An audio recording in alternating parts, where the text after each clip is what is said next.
అదసలు పెళ్ళే కాదు, మోసం చేసి నాతో తాళి కట్టించారు. ఇష్టం లేదు అంటే నువ్వు ఎవరినైనా ప్రేమిస్తున్నావా?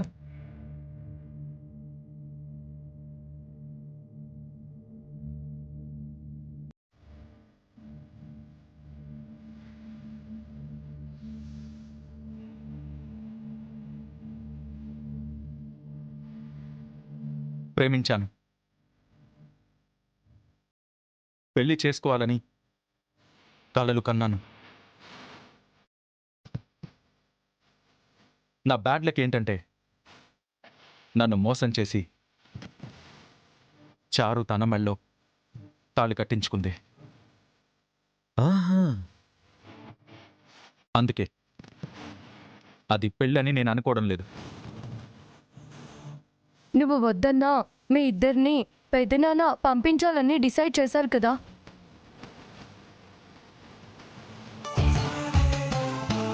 చారు వ్రతం కూడా చేయబోతోంది.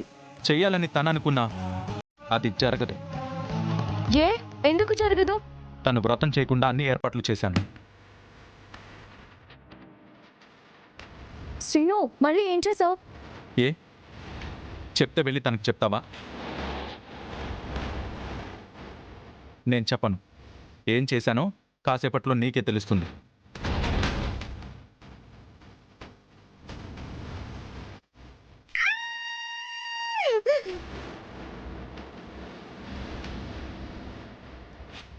ఓ, ఏం చేసావు శ్రీను?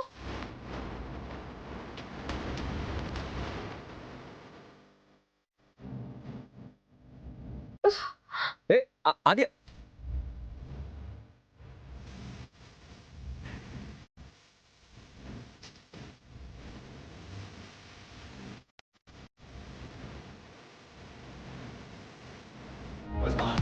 ఏంటి వ్రతానికి రెడీ అవ్వకుండా అరుపులేంటి? రెడీ అవ్వడానికి చీర ఉంటే కదా. ఏమైందే? అదేంటి, సీను నువ్వు షాపింగ్కి వెళ్ళి తెచ్చుకున్నారు కదా? తెచ్చుకున్నాం, కానీ ఇందులో చీర లేదు.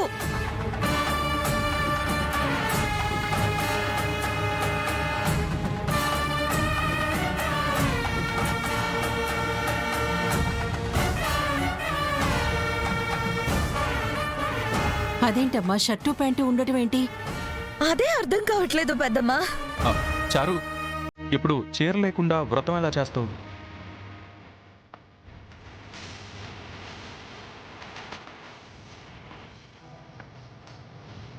షాప్ అతను ఇచ్చేటప్పుడు చూసుకోవాలి కదమ్మా. చూసాను పెద్దమ్మా, కానీ ఇంటికి వచ్చేసరికి చీర బదులు ఇదిగో ఇది షర్టు ప్యాంటు ఉన్నాయి.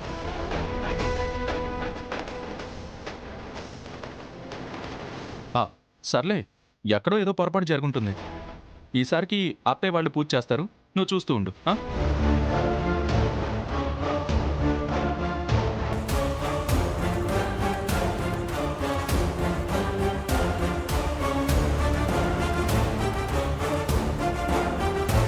అదేంటి సీనయ్య, మీ ఇద్దరి కోసం వ్రతం చేయించాలి అనుకుంటే ఇప్పుడు అనుకున్నారు అత్తయ్య, కానీ కుదరట్లేదు కదా.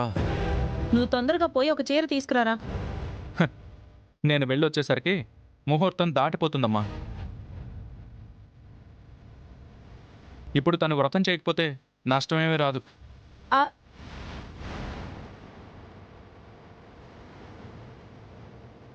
అత్తయ్య, మీరు చేయండి అత్తయ్య. లేదు, నేను వ్రతం చేయాలి.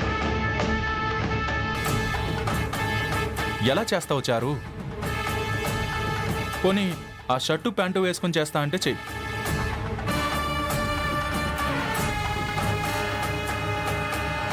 సీనయ్య, షర్టు ప్యాంటు వేసుకుని వ్రతం ఎలా చేస్తారు? అందుకే ఈసారికి పర్లేదంటున్నాను అత్తయ్య. వచ్చే సంవత్సరం చేస్తుందిలే. ఇప్పుడు చారు వ్రతం చేయకపోతే ఏమైనా నష్టమా? మీరు చేయండి అమ్మా. లేదు, చారు ఈ వ్రతం చేస్తుంది.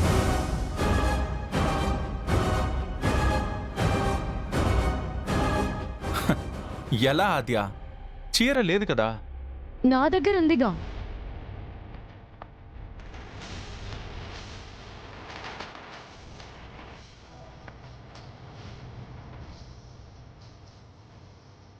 ఆదిత్య నాకు కొనిచ్చింది ఉంది, అది ఇస్తాను.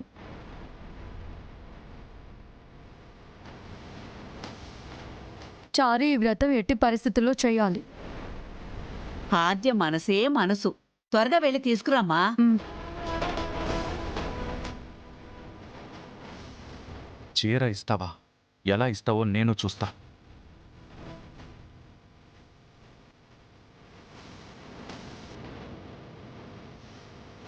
పోన్లేవే, నీతో వ్రతం చేయించడం కుదరదేమోనని భయపడ్డాను. ఆ భయం తీరిపోయింది.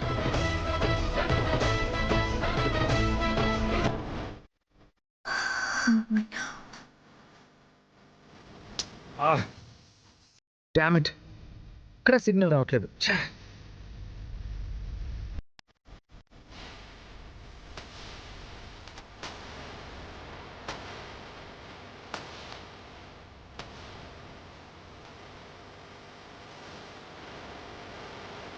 ఇక్కడేం చేస్తున్నావు? ఫోన్కి సిగ్నల్స్ వీక్గా ఉన్నాయి బ్రో. అక్కడ నీ లవ్ సిగ్నల్స్ కూడా వీక్గానే ఉన్నాయి. ఎందుకు వీక్గా ఉంటాయి? ఆద్య నా లవ్ ఓకే చేసింది. మేము మ్యారేజ్ కూడా చేసుకోబోతున్నాం కదా. ఆహా, నువ్వంటే అంత లవ్ ఉంటే నువ్వు ప్రేమతో తీసిచ్చిన చీర చారుకెందుకు ఇస్తుంది? చారుకి ఇవ్వడం ఏంటి బ్రో? వచ్చి చూడు, లోపల అదే సీన్ జరుగుతుంది. నోనో, నువ్వేదో పొరపాటు పడుతున్నావు బ్రో. నేను పొరపాటు పడ్డం కాదు, ఆద్య నిన్ను ప్రేమిస్తుందని నువ్వు భ్రమపడుతున్నావు. Bro never. నువ్వు ఇలా అనుకుంటూ ఇక్కడే ఉండు, అక్కడ నువ్వు ఇచ్చిన చీర ఆ చారు కట్టేస్తుంది నేను తీసిచ్చిన సారీ తనకెలా ఇస్తుంది బ్రో? కదా.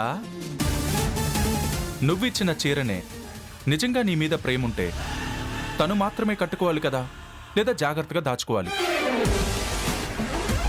అంతేకాని ఎవరికో ఇవ్వడం ఏంటి? నిజంగా ఇస్తుందా?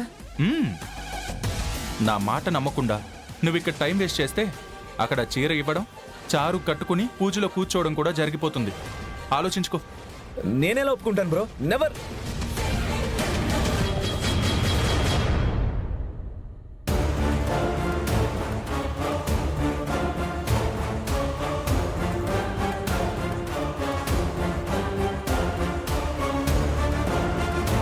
ఆద్య, ఏం చేస్తున్నావు? ఏం చేశాను? నేను నీ గిఫ్ట్గా ఇచ్చిన సారీ ఎవరికో ఇస్తున్నావా?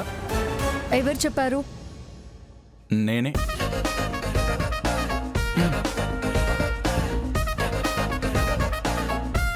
నేను నీకెంత ప్రేమగా తీసిచ్చాను. నేనిచ్చిన ఫస్ట్ గిఫ్ట్, నా దగ్గర నువ్వు తీసుకున్న ఫస్ట్ గిఫ్ట్, దాన్ని ఎలా ఇస్తావు? ఇంట్లో వ్రతం చేయాలి, చారు దగ్గర సారీ లేదు. లేదని నీ సారీ ఇచ్చేస్తావా? పూజ అయిపోయాక మళ్ళీ తీసుకుంటాను. ఆద్య, ఒకరికి నువ్వివ్వటం ఏంటి? ఒకరు కట్టుకునే సారీ నువ్వు కట్టుకోవటం ఏంటి?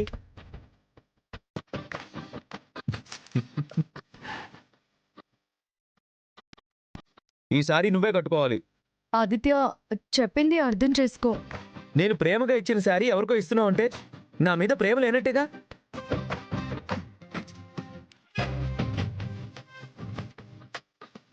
నన్ను లవ్ చేయటం అబద్ధం అనే కదా?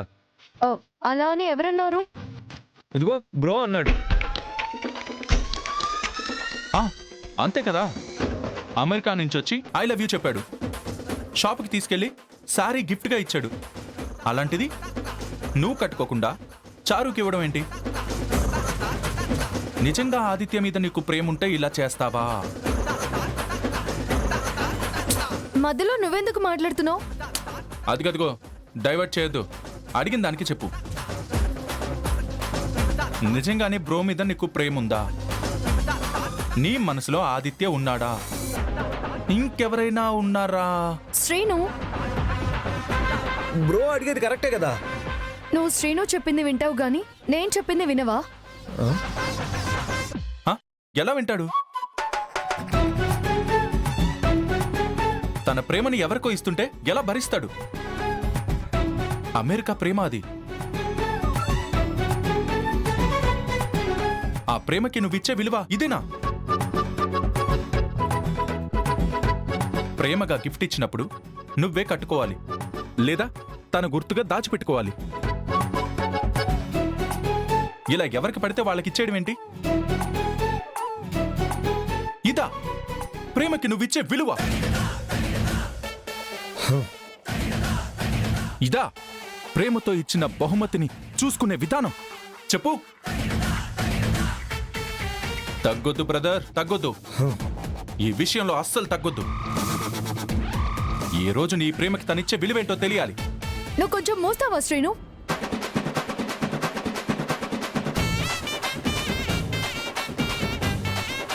ఆ, ఆ, ఆదిత్య ఇలారా, ఏంటి?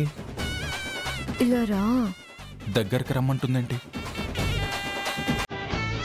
హ? ముద్దుగాని పెడుతుందా?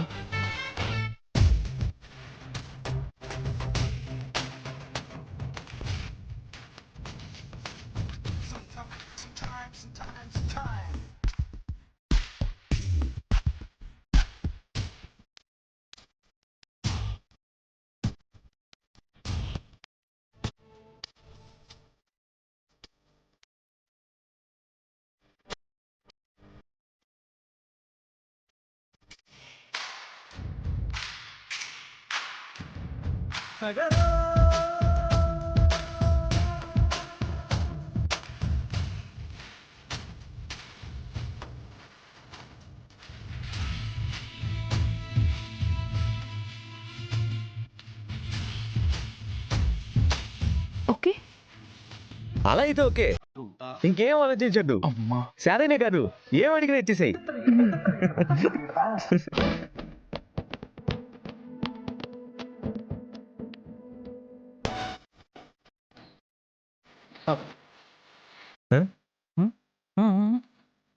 ఏం చెప్పింది చెవిలో? పర్సనల్ బ్రో, చెప్పకూడదు. నీకు చెప్పొద్దని ప్రత్యేకంగా చెప్పింది. ఏమైనా ఆద్యని I love you, love you. వీడు ఇన్ని బంకర్లు తిరుగుతున్నాడంటే ఏదో జరిగింది, తెలుసుకోవాలి.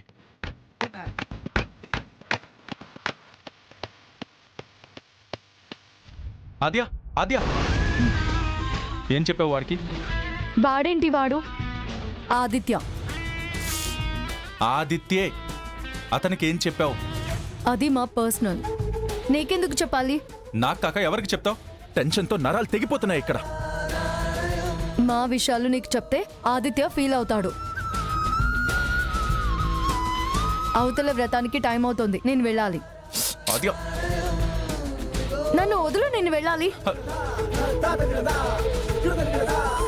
ఆదిత్య, మా మధ్యలో విలన్లా వచ్చావు కదరా. ఏం చెప్పిందిరా నీకు? ఆ!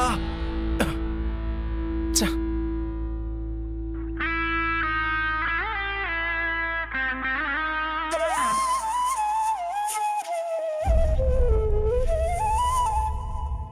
చారు, ఇదిగో కట్టుకో. అది ఆద్య అంటే. చారు చేత వ్రతం చేయించడం ఆగకుండా చేసావమ్మా. సరే, ఇంకా చూస్తావేంటి? త్వరగా కానివ్వు, వ్రతం మొదలు పెట్టాలి.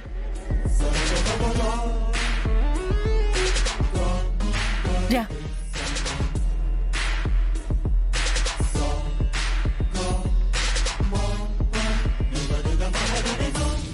ఏమండి, ఉన్నట్టుండి వీడికి ఏమైందండి? రామలక్ష్మిని తీసుకురారా అంటే నేను వెళ్ళనని ఇంట్లోనే కూర్చున్నాడేంటి? నిన్న వెళ్ళాడు కదా, ఇంతలో ఏమైంది వీడికి? ఎంత చెప్పినా వెళ్ళను అంటుంటే ఏం చేస్తాం? అలా అని ఊరుకుంటే ఎలాగండి?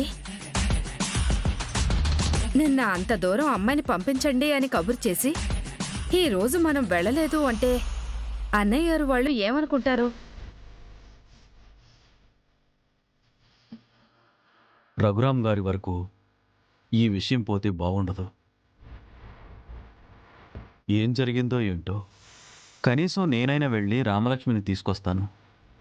అది కాదండి, కాబోయే భర్తగా వాడు వెళ్తే బాగుంటుంది. వెళ్ళనంటున్నాడు కదా, అందుకే నేనెళ్ళి తీసుకొస్తాను. ఆ పూజ అయ్యాక నిదానంగా మాట్లాడి ఏం జరిగిందో ఏంటో కనుక్కుంటాను.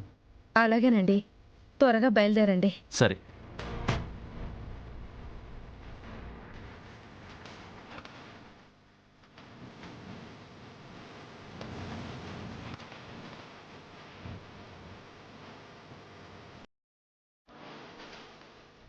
అదిగో మాటల్లోనే వచ్చేసింది నా కోడలు. రామలక్ష్మి, నిన్ను తీసుకురావాలనే మీ మామయ్య గారు బయలుదేరుతున్నారు. నువ్వే వచ్చేసావు. సార్ ఎక్కడ?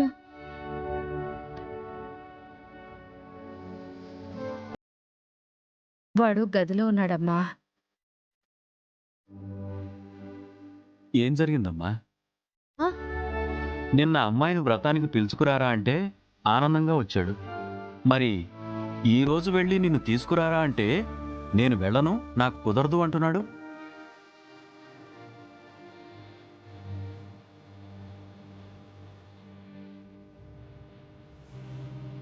కలుసుకోవడానికి ఎన్నో బాధలు పడ్డారు. కలిసిపోయారులే అనుకుంటే ఏంటమ్మా ఇది?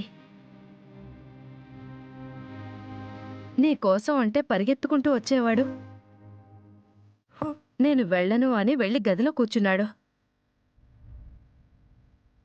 కనీసం కాఫీ తాగడానికి పిలిచినా కూడా రావటం లేదు. చెప్పమ్మా, ఏమైనా గొడవ పడ్డారా? అయ్యో, అలా ఏం లేదు అత్తయ్య. కాఫీ నేను తీసుకెళ్ళిస్తాను.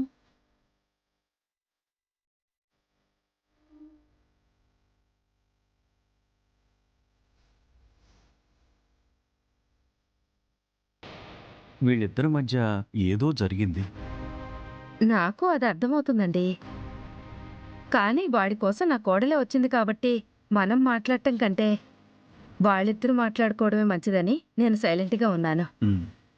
అంతేలే, చిన్న చిన్న విషయాలు పెద్దవాళ్ళ జోక్యంతోనే పెద్దవవుతాయి. ఉమ్, మనం జోక్యం చేసుకోకపోవడమే చాలా మంచిది.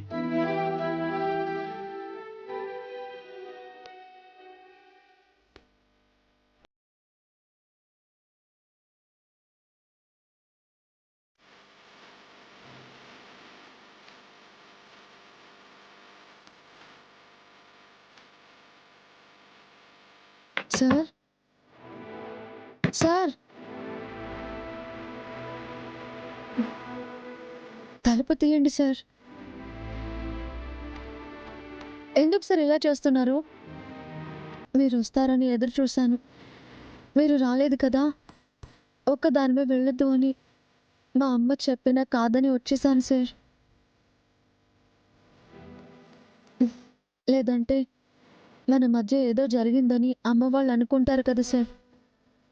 నాన్నకి తెలిస్తే నాన్న ఇంకా బాధపడతారుగా.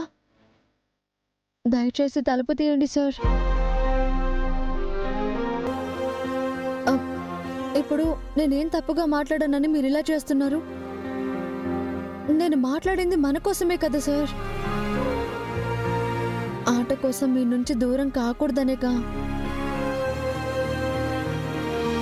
ఎందుకు మీరు ఇది అర్థం చేసుకోవట్లేదు? మీకు కోపం వస్తే కొట్టండి, తిట్టండి. ఇలా మీరు మౌనంగా ఉంటే నాకు నరకంగా ఉంది సార్. కూర్చొని మాట్లాడుకుందాం సార్. దయచేసి తలుపు తీయండి. ఇప్పుడు నేనేం తప్పు చేశానని చెప్తేనే కదా నాకు తెలుస్తుంది. ఇలా మౌనంగా మాట్లాడకుండా ఉంటే ఎలా సార్? ఏమైంది మీకు? నేను అన్న దాంట్లో తప్పే ఉంది సార్. చెప్పండి సార్. సార్, అడుగుతుంది మిమ్మల్ని సార్. దయచేసి చెప్పండి సార్. చెప్పండి sir.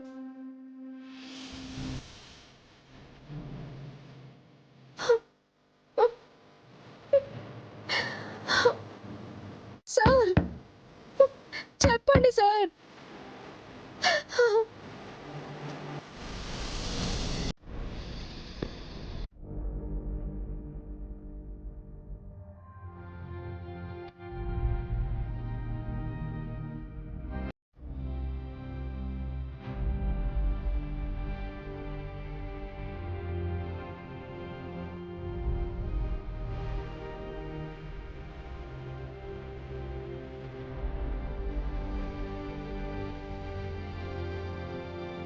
Where is the Sonia?